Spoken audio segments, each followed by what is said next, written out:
अभी आप स्क्रीन पर देख सकते हैं हमने एक वेबसाइट ओपन कर रखा है और ये जो वेबसाइट है साथियों मारुति सुजुकी की ऑफिशियल वेबसाइट है और यहाँ पर एक बड़ी अपडेट आ रही है उन छात्रों के लिए जिनके पास क्वालिफिकेशन आईटीआई का है। और मैं आपको वीडियो की स्टार्ट में ही बता देता हूँ, बहुत सारे छात्रों का ये कंफ्यूजन होगा कि कहीं ये अप्रेंटिसशिप की तो वैकेंसी नहीं है। तो बिल्कुल ये अप्रेंटिसशिप की वैकेंसी नहीं है, आपको कोई भी घबराने की कोई जरूरत नहीं है। ये मारुति सुजुकी के अंतर्गत जॉब के अंतर्गत आपका यहाँ पर नोटिफिकेशन जारी किया गया है, जिसके बारे में आपको पूरी जानकारी डिटेल में देने वाले हैं और कैसे आप फॉर्म को अप्लाई करेंगे सबसे पहले इसके बारे में आपको जानकारी देने हैं। तो सबसे पहले मैं आपको बता दूं, आप इस वेबसाइट पे आ जाइएगा और इस वेबसाइट का लिंक आपको दे दूंगा इस वीडियो के डिस्क्रिप्शन बॉक्स में। और यहाँ पर जैसे ही आप आएंगे सबसे पहले आपको नोट में यहाँ पर लिखी हुई चीज देखने को मिल जाती है, जिसमें आप यहाँ पर ध्यान से पढ़ेंगे तो इसमें लिखा गया है your age should not be more than 25 year and 10th month. कहने का मतलब ये कि आपकी जो उम्र होनी चाहिए 25 साल 10 महीने से ज्यादा नहीं होनी चाहिए। तो ये आपका एज के बारे में पहले ही इन्होंने जानकारी दे रखा है कि आपका 25 साल 10 मंथ से अधिक आपका उम्र नहीं होना चाहिए, नहीं तो आप इस फॉर्म को अप्लाई नहीं कर पाएंगे। उसके बाद आपको करना क्या है, कुछ यहाँ पर पर्सनल डिटेल यहाँ पर फिल करना है, जैसे कि आपका नाम क्या है, पिताजी का नाम क्या है। और नीचे आएंगे तो यहाँ पर आपको देखने को मिल जाता है आपको जेंडर सेलेक्ट करने का ऑप्शन। तो यहाँ पर आप मेल है तो मेल, फीमेल है तो फीमेल यहाँ पर सेलेक्ट कर लीजिएगा। मेल है तो मेल और फीमेल है तो फीमेल ऐसे सेलेक्ट कर लीजिएगा। इसके बाद यहाँ पर डेट ऑफ बर्थ आपको सेलेक्ट करना है, ईमेल आईडी यहाँ पर फिल करना है, मोबाइल नंबर फिल करना है और आपका शिक्षा का स्तर क्या है। मतलब कि ये जो फॉर्म है 10वीं पास प्लस आईटी और ग्रेजुएशन वाले भी भर सकते हैं। तो यहाँ पर आप 10वीं पास है तो 10वीं पास यहाँ पर दीजिएगा विकल्प में, और यहाँ पर एक और मोबाइल नंबर यहाँ पर अटैच कर सकते हैं। नीचे आएंगे साथियों तो यहाँ पर आपको पर्सनल एड्रेस यहाँ पर फिल करना है जो प्रेजेंट टाइम में, ठीक है ध्यान रखिएगा, जो प्रेजेंट टाइम में जो है आप है। ऐसा नहीं कि आप यहाँ पर रहते हैं लेकिन आपका जो अस्थायी पता है वो कहीं है, ऐसा नहीं है। तो इसको आप ध्यान में रखते हुए दीजिएगा। इसमें सारी चीज आपको क्रम से यहाँ पर फिल करना है, जैसे कि मकान नंबर हो गया, गली मोहल्ला, और यहाँ पर आपको देखने को मिल जाता है नजदीक का कोई भी आप यहाँ पर बड़ी जगह के जो चर्चित हो उसका यहाँ पर नाम लिख सकते हैं। इसके बाद पुलिस स्टेशन, और यहाँ पर आपको पोस्ट ऑफिस या तहसील कहाँ है आपका है वो फिल करना है। और इसके बाद यहाँ पर कंट्री आपको सेलेक्ट कर देना है। इसके बाद राज्य सेलेक्ट कीजिए, जिला सेलेक्ट कीजिए। इसके बाद साथियों यहाँ पर पिन कोड यहाँ पर सेलेक्ट कीजिए, अस्थायी पता क्या है आपको वो यहाँ पर फिल करना है। इसके बाद साथियों आप नीचे आ जाएंगे तो यहाँ पर वही सभी चीजें आपको दोबारा फिल करने के लिए कहा जा रहा है, जिला, पिन कोड, ये सभी चीजें, तो आप इसको दोबारा फिल कीजिएगा। इसके बाद यहाँ पर आपको जो है यहाँ पर आपको कैटेगरी चूज करने का ऑप्शन देखने को मिलेगा। तो जो भी आपकी कैटेगरी है, चाहे आप जनरल के अंतर्गत आ रहे हैं या SC ST या ओबीसी, अपना सेलेक्ट कर लीजिएगा।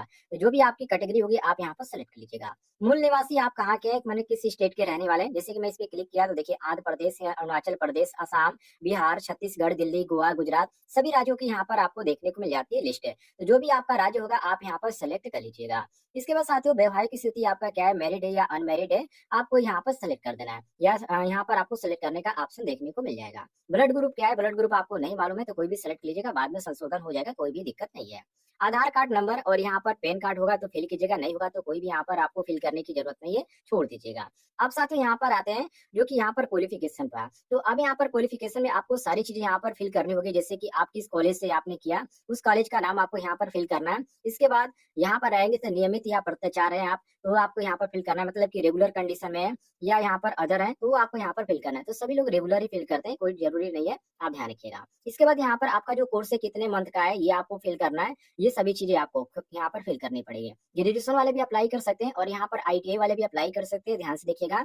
आईटीआई का डिटेल आपको फिल करना है। सबसे पहले आप किस संस्थान से, मतलब किस इंस्टीट्यूट से आपने यहाँ पर आईटीआई का कोर्स कंप्लीट किया है, उसको यहाँ पर इंस्टीट्यूट का आपको नाम लिखना है। इसके बाद किस ट्रेड से, जैसे आप यहाँ पर ट्रेड पे क्लिक करेंगे। अब बहुत सारे छात्र ये पूछते हैं कि कौन कौन ट्रेड के अंतर्गत ये भर्ती निकाली गई है, तो आप यहाँ पर ट्रेड देख सकते हैं।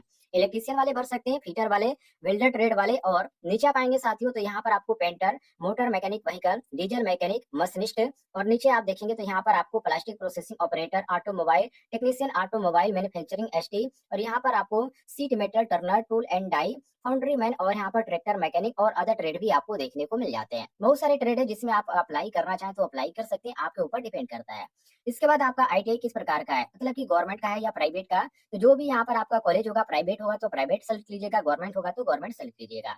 इसके बाद यहाँ पर आपको ईयर सेलेक्ट करना है कि आपका जो कोर्स स्टार्ट हुआ कब से स्टार्ट हुआ। तो जो भी आपका ईयर होगा आप यहाँ पर सेलेक्ट कर लीजिएगा, जिस भी साल से आपने यहाँ पर आईटीआई शुरू किया है। इसके बाद आपका उत्तीर्ण वर्ष क्या है, मतलब कि पासिंग ईयर आपका क्या है, वो आपको पासिंग ईयर यहाँ पर सिलेक्ट करना है।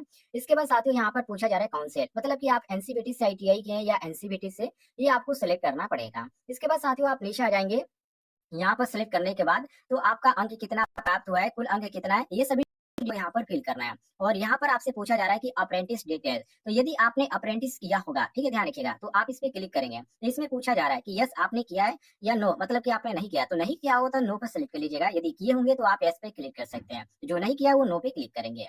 इसके बाद यहाँ पर पूछा जा रहा है कि आपके पास एक्सपीरियंस है, वर्क एक्सपीरियंस है, तो आपके पास यदि एक्सपीरियंस होगा तो आप फिल कर सकते हैं, नहीं होगा तो आप छोड़ दीजिएगा।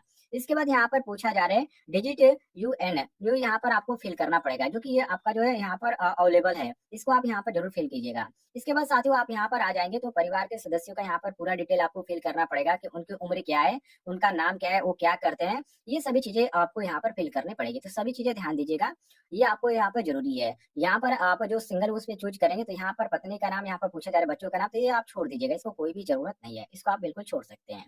इसके बाद साथियों आप नीचे आ जाएंगे तो यहाँ पर पूछा जा रहा है कंप्यूटर ज्ञान। आपके पास यदि कंप्यूटर का नॉलेज होगा, जैसे कि यहाँ पर पूछा जा रहा है एमएस वर्ड का या एमएस एक्सेल का या इंटरनेट का बेसिक का या नील, मतलब कि कोई नहीं, तो आप यहाँ पर आपके पास कोई भी नॉलेज नहीं है, आप कोई भी जानकारी नहीं रखे कंप्यूटर का, तो आप यहाँ पर नील पे क्लिक कर दीजिएगा। बाकी आपको एमएस वर्ड या एमएस एक्सेल या इंटरनेट या बेसिक कुछ भी जानकारी है तो आप यहाँ पर टिक कर सकते हैं। आप विकलांग होंगे तो एस पे क्लिक कीजिएगा, नहीं होंगे तो नहीं पे क्लिक कीजिएगा। इसके बाद साथियों आप यहाँ पर देखिए यदि हाँ तो या वितरण, मतलब कि यदि आप होंगे तो इसमें आपको डिटेल ये फिल करना पड़ेगा।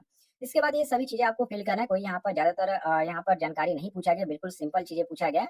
बाकी जो यहाँ पर प्रूफ के साथ यहाँ पर डिटेल आपको फिल करना पड़ेगा और यहाँ पर अपलोड भी करना पड़ेगा आपको डाटा, जो कि यहाँ पर देखिए इसमें साफ तौर पर लिखा गया है अपलोड डॉक्यूमेंट, दस्तावेज अपलोड। तो जो भी आप यहाँ पर क्वालिफिकेशन या जो भी आपने यहाँ पर चीजें फिल किया है वो सभी आपको डॉक्यूमेंट आपको अपलोड करना पड़ेगा उसका। जैसे कि 10वीं का मार्कशीट आपने अटैच किया है तो वो भी आपको अपलोड करना पड़ेगा। सबसे पहले आपको अपना जो है पिक्चर अपलोड करना पड़ेगा, मतलब कि आपको अपना फोटो अपलोड करना पड़ेगा। उसके बाद सिग्नेचर, और नीचे आएंगे साथियों तो आपको अपना 10वीं का मार्कशीट अपलोड करना पड़ेगा। इसके बाद सर्टिफिकेट, मतलब कि ये मार्कशीट जो सर्टिफिकेट है यूपी बोर्ड से आप होंगे तो आपका एक ही होता है, तो आपको दोनों जो है इसी में एक ही में अपलोड कर देना है।